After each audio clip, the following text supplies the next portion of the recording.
ನನ್ನ ಕೈಲಿ.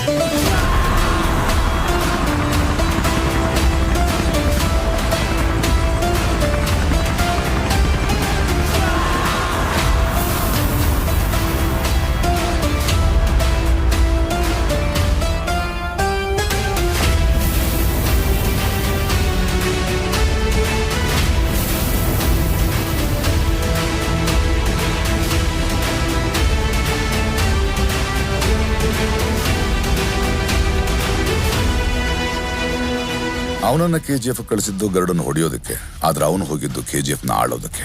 ಅದಕ್ಕೆ ಮೊದಲು ಗರುಡನ್ನು ಹೊಡಿಬೇಕಿತ್ತು, ಗಾರ್ಡ್ಸ್ ಇಂದ ತಪ್ಪಿಸ್ಕೋಬೇಕಿತ್ತು, ಎಲ್ಲಕ್ಕಿಂತ ಮುಖ್ಯವಾಗಿ ಜನರನ್ನು ಅವನ ಕಡೆ ಸೆಳಿಬೇಕಿತ್ತು. ಅದಕ್ಕೆ ಶಾರ್ಟ್ ಸರ್ಕ್ಯೂಟ್ ಮಾಡ್ದ, ವೈಟ್ ಲೈನ್ ದಾಟ್ದ. ಆದ್ರೆ ಮೊದಲು ಅವನು ಹೋಗಿದ್ದು ವಿರಾಟ್ನ ಹೊಡೆಯೋಕೆ. ಅಲ್ಲಿಂದ ಆ 3 ಜನ ಕೈದಿಗಳಲ್ಲಿ ಒಬ್ಬನಾಗಿ ಬಂದು ಎಲ್ಲರ ಮುಂದೆ ಗರುಡನ್ನು ಕೊಂದ.